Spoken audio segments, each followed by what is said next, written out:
What if I told you there are corners of America where the map still gets confused? Places so empty, your phone loses signal, and your taxes lose interest. No skyscrapers, no traffic lights, no one telling you to fill out Form W whatever before building a chicken coop. Welcome to the lost lands of America, the places the GPS gave up on, but freedom never did. Here, mail is optional, neighbors are theoretical, and the closest Starbucks is probably an urban legend. These are the pockets of dirt, desert, and tundra where people vanished from the system without leaving the country. And yes, you can live there right now, assuming you can handle dust, silence, and a surprising number of goats. So before the zoning department discovers these coordinates, go ahead and like this video, because freedom is cool, but algorithmic validation is cooler. Hit subscribe unless you enjoy HOA fees, parking tickets, and polite emails that start with, "Per our last conversation." Support the channel, or I'll make you register your shed as an accessory dwelling unit. Let's go. You're tired of it. The traffic, the taxes, the meetings that could have been smoke signals. You've had enough of tipping screens asking for 25% after handing you a lukewarm muffin. And let's not even talk about your neighbor's 6 a.m. leaf blower or that endless property tax increase that funds exactly one new stop sign. You want out, but not off planet. You don't want to learn a new currency or fake an accent for border control. You just want peace, space, and maybe a place where nobody cares how tall your fence is. Enter Slab City, California, a forgotten patch of desert where freedom moved after rent prices hit reality. A place with no mayor, no grid, and no rules beyond try not to explode anything important. This is where our journey begins, across the lost American lands, where you can still, somehow, live free. If there's a last frontier for people allergic to paperwork, it's a baking stretch of California desert that looks like Mad Max, and Burning Man had a baby and forgot to register it. Welcome to Slab City, the place where rent is a rumor, rules are theoretical, and everyone has an opinion about solar panels. It sits on the cracked remains of an old marine base near the Salton Sea, a patch of land the state technically owns, but politely ignores, like that one weird cousin who keeps showing up at weddings in a cape. No water, no power grid, no permits, just sand, scavenged RVs, and people who decided the American dream didn't need an HOA.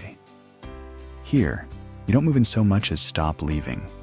If you can handle dust, heat, and the occasional flaming art car, congratulations. You've qualified for citizenship. The locals call it the last free place, and depending on who you ask, that's either marketing genius or a warning label.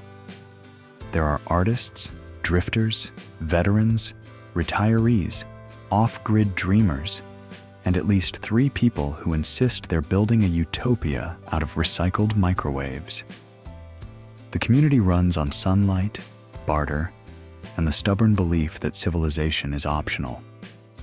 Every corner tells a story. Salvation Mountain, a technicolor hill of paint and gospel, built by one man with industrial optimism.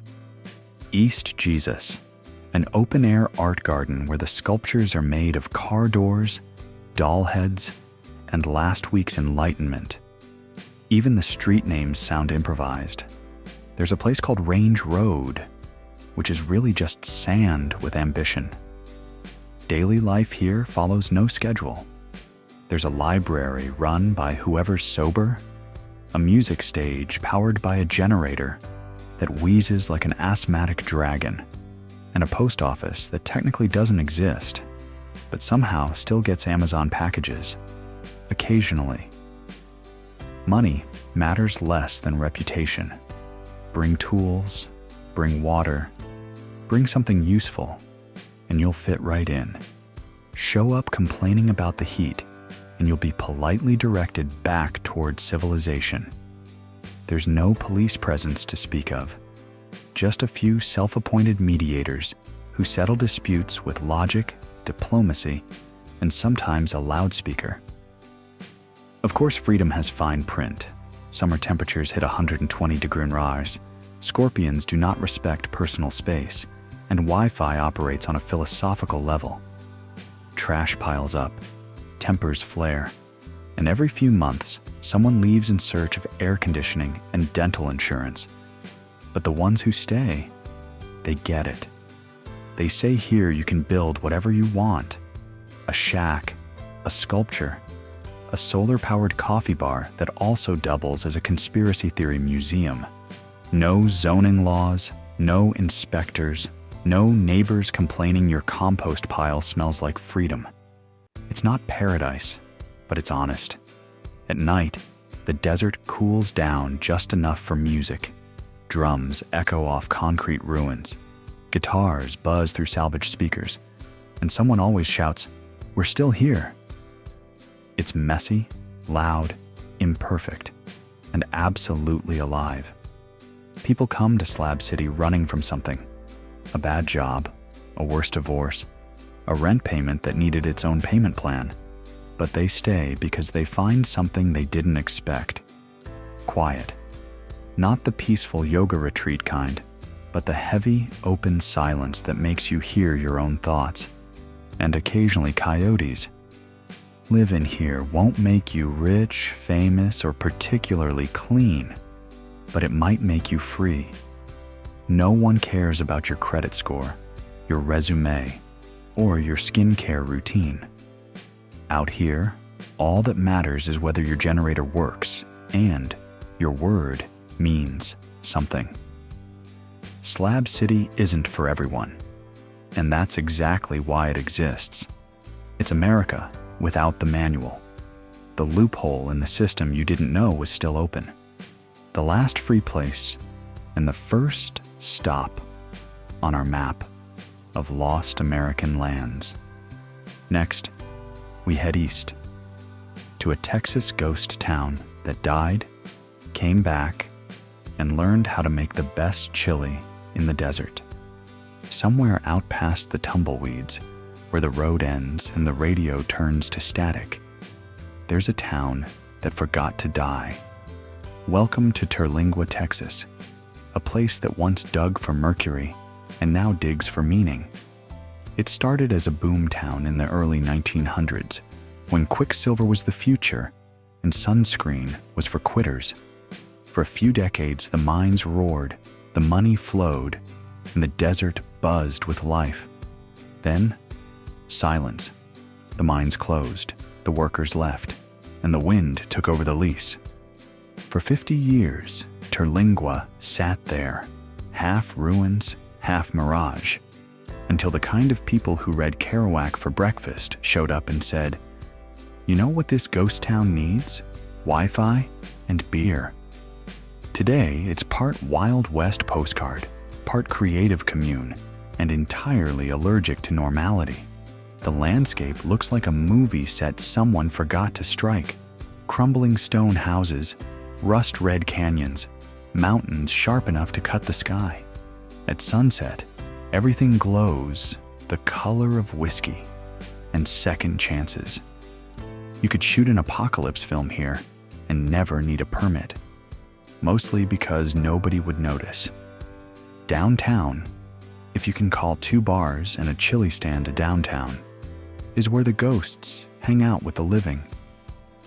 There's the Starlight Theater, once an actual movie house, now the social epicenter where locals trade stories, songs, and theories about which direction civilization went wrong.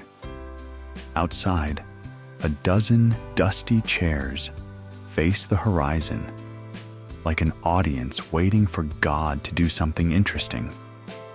The population hovers around 100, depending on how many people remembered to pay for propane this month. They're artists, wanderers, ex-engineers, desert philosophers. People who got tired of explaining themselves and came here to stop. There's no zoning board, no chain stores, and no one to tell you your front yard sculpture made of bicycle wheels is not up to code. Terlingua runs on sunlight, storytelling, and the world-famous chili cook-off, an annual event that draws thousands of pilgrims armed with spices, beer, and questionable life choices. For one weekend, the ghost town becomes a carnival. Tents, music, laughter, and enough chili to restart the mining operation through sheer digestive power. Then everyone leaves, and the desert exhales again. Life here follows a rhythm somewhere between mañana and maybe. Shops open when the owner feels like it. Deliveries arrive when the driver remembers the road exists. Time isn't money. It's just weather. If your roof leaks, you patch it. If your truck breaks, you borrow a wrench. If your soul breaks, you watch the sunset until it apologizes. Freedom, of course, comes with fine print. Summer hits 110 degrees, the scorpions pay no rent, and the nearest Walmart is measured in philosophical distance. Wi-Fi works on the honor system, and the concept of next-day shipping is mostly used as comedy. But ask anyone why they stay, and they'll tell you. Because nothing here asks them to be anyone else. There's a bar stool for every kind of refugee. The tech dropout who wanted silence. The musician who wanted sky. The couple who decided marriage counseling was easier in a canyon. Everyone's equal under the dust. Titles, resumes, credit scores, they melt faster than the ice in your margarita. At night, the stars come out in violent quantities. No streetlights, no noise, no nonsense. Just the Milky Way sprawling overhead, like it finally found room to breathe.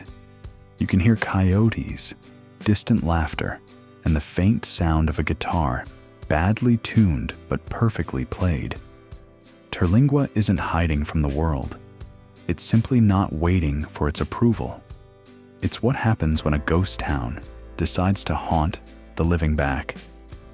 Here, freedom isn't declared on paper.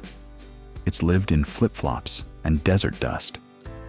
So if you ever find yourself driving south until the road forgets its name, you'll know you're close. A few more miles, a left at the rusted truck, and you'll reach the kind of place that proves America's best experiments never really end.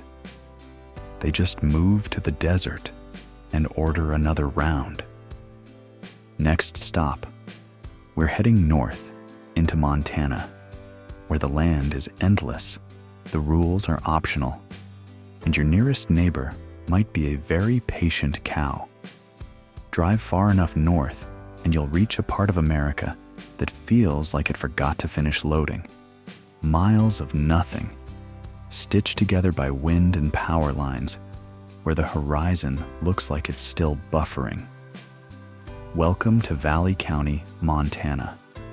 One of the few places left where you can build your dream cabin, your bunker, or your midlife crisis compound, and no one will ask for a permit. This is the kind of freedom that doesn't come with Wi-Fi. Here, the air is so clean, it feels suspicious, and the silence is so deep, you start hearing your own thoughts, and then wish you hadn't. The nearest traffic jam is a herd of antelope, and your neighbors are defined by the curvature of the earth. The county seat, Glasgow, proudly calls itself the middle of nowhere. That's not marketing irony. That's geography.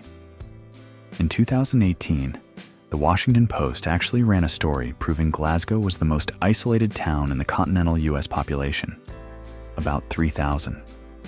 Cows, significantly more. In Valley County, rules exist mostly as friendly suggestions. Want to build a house? Go ahead. Nobody's coming to check your blueprints. Want to park an RV, a yurt, or a Soviet-era tank? It's your land, partner. Just don't block the sunset. Zoning laws are so relaxed, they might as well be on a hammock. That doesn't mean it's chaos. It's just voluntary civilization. People here take pride in fixing things themselves, growing what they can, and minding their own business with Olympic dedication. You'll find ranchers, retirees, and off-grid settlers who came looking for space and accidentally found inner peace, or at least better cell reception than they expected. There's a rhythm to the isolation. Days start early, coffee tastes stronger, and weather reports are treated like divine prophecy. Winters? Brutal. When the wind screams across the plains at 50 miles per hour, your eyelashes freeze and your truck starts questioning its will to live. But that's part of the appeal. This is freedom that bites back. Montana's building codes are famously lenient, especially outside city limits. In Valley County, you can raise a cabin, a windmill, or a questionable art installation without asking for permission from anyone except the sky. Property taxes? Some of the lowest in the nation. Crime rate? Minimal. Because who are you going to rob exactly? The few people who live out here do it on purpose. They didn't get lost. They opted out. They're the kind of Americans who think privacy fences are redundant because the nearest witness is 10 miles away. They talk about town like it's another planet and measure distance and how many thermoses of coffee it takes to get there. Life moves slower. You don't hear sirens or car horns, just the steady rhythm of wind and cattle. Internet's not fast, but gossip travels at light speed. And when something breaks, you fix it. Not because it's cheaper, but because waiting for help would take longer than winter itself. But here's the thing. Freedom in Valley County isn't loud. It doesn't wave flags or shout slogans. It just sits quietly in the open, unbothered, vast. No HOA, no noise complaints, no one asking if your shed is up to code. You can build a life entirely on your own terms if you're strong enough to shovel the snow off it. It's not for the faint of heart or the easily bored. You need grit, patience, and a deep respect for duct tape. But those who live here will tell you, once you get used to the silence, everything else sounds like nonsense. This is what happens when the modern world runs out of reach. People stop pretending they need it. Valley County isn't paradise. It's not trying to be. It's just proof that in a country obsessed with convenience, there's still room for pure, inconvenient freedom. And if you think this place is quiet, wait until we visit the next one. A town with only one resident, one bar, and one very determined woman keeping democracy alive, all by herself. Welcome to Monowi, Nebraska. Population 1, coming up next. If you've ever dreamed of running your own town, congratulations. In Monowi, Nebraska, the position is open. Actually, it's taken, but only barely. Population 1. Not one family, not one stubborn old rancher and his dog.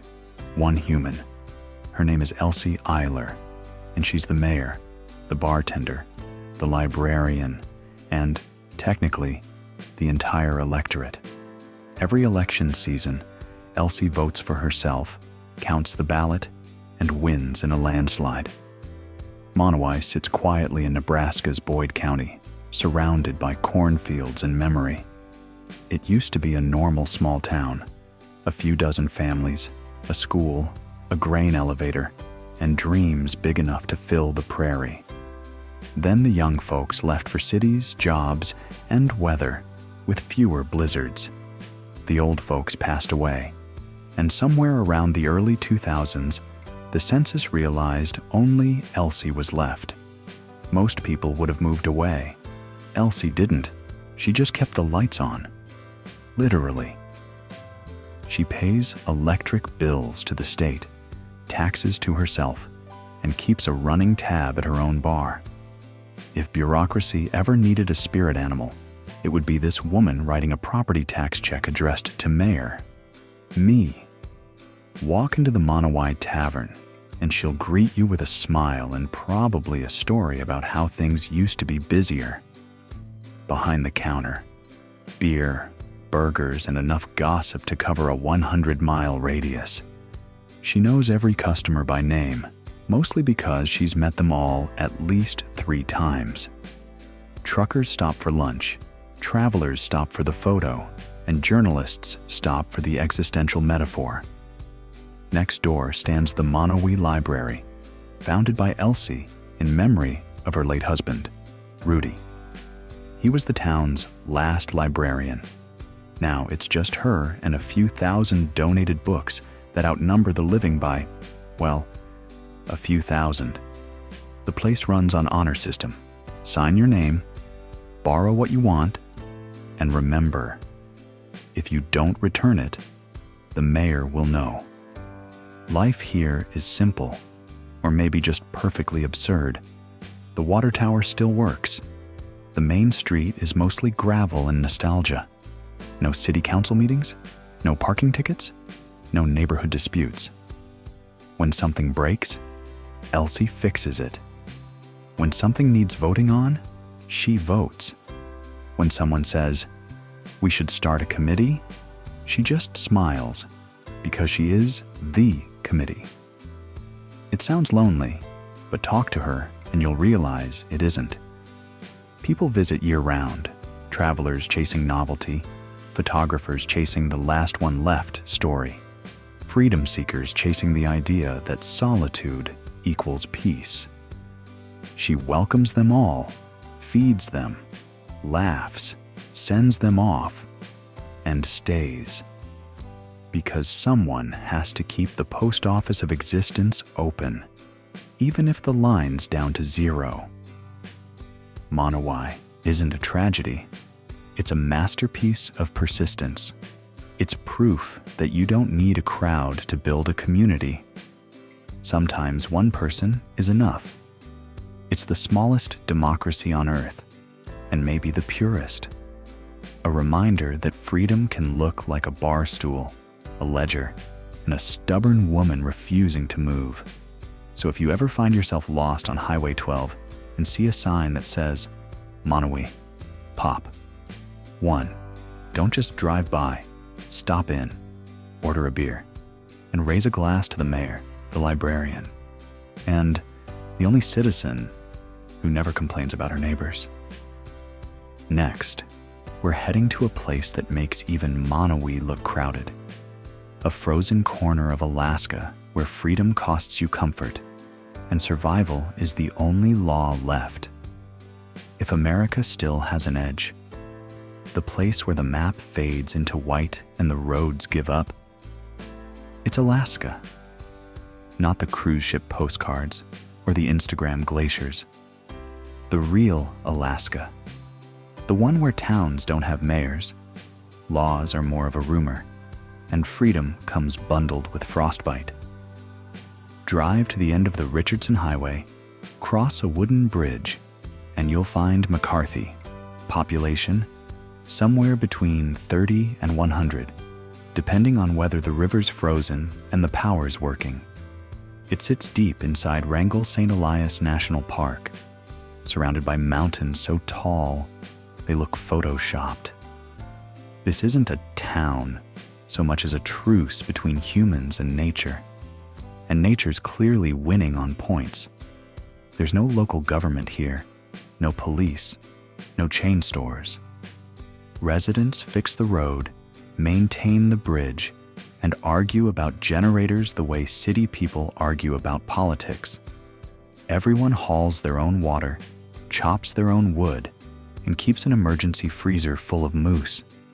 There's no zoning board, no noise ordinance, and definitely no HOA complaining about your solar panels being aesthetic violations.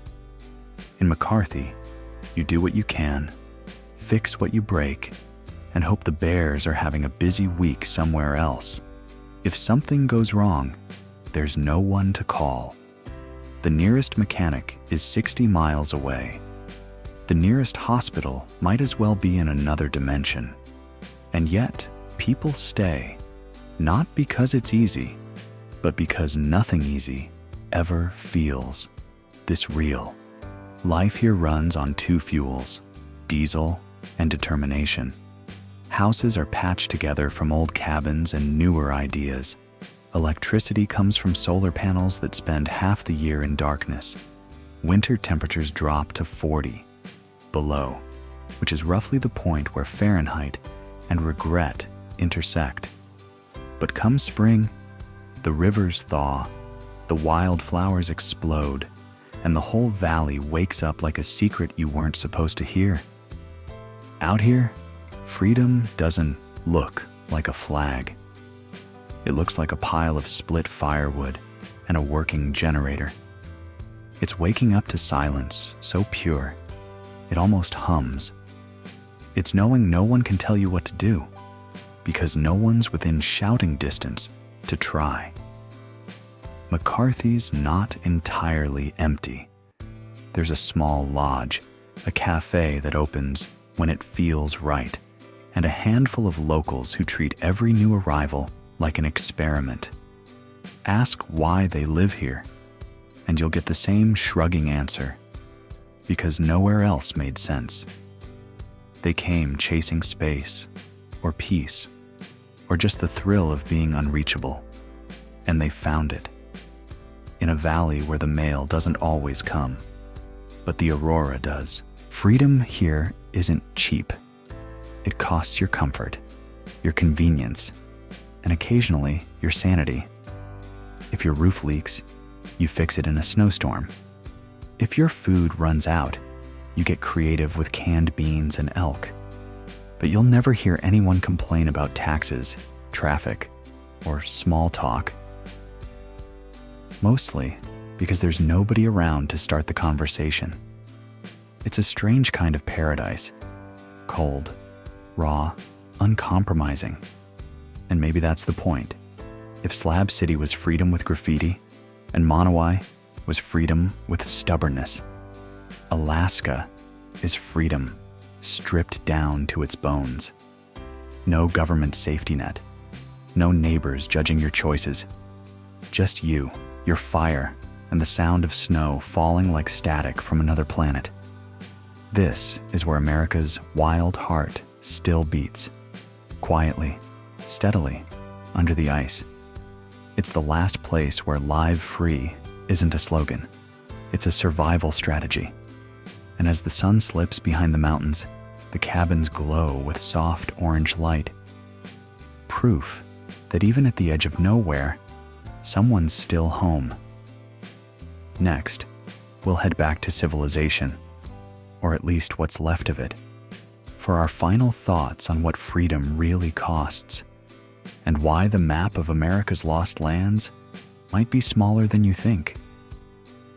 So, there you have it, the lost lands of America. Not off the map, just off the radar. Places where freedom still exists, but it doesn't come with Wi-Fi, health insurance, or next-day shipping. From the dusty chaos of Slab City to the frozen calm of Alaska, these corners of the country remind us what independence really means. Not slogans, not politics, just space to live life the hard way, the honest way. Because out here, no one's watching. No one cares how much you make, what you drive, or how often you file your taxes, or if you file them at all. Freedom isn't comfortable, and it's definitely not convenient. But maybe that's why it matters. The lost American lands aren't for everyone. They're for the stubborn, the restless, and the beautifully unreasonable. the people who looked at modern life and said, "No thanks, I'll build my own version." So if this journey made you question your GPS or your life choices, hit that like button. Because the algorithm demands sacrifice. Subscribe for more hidden corners of America, where the rules are optional, the stars are endless, and the nearest Starbucks is a myth. Stick around. There's always another forgotten place waiting to be found. Go on. Freedom's waiting.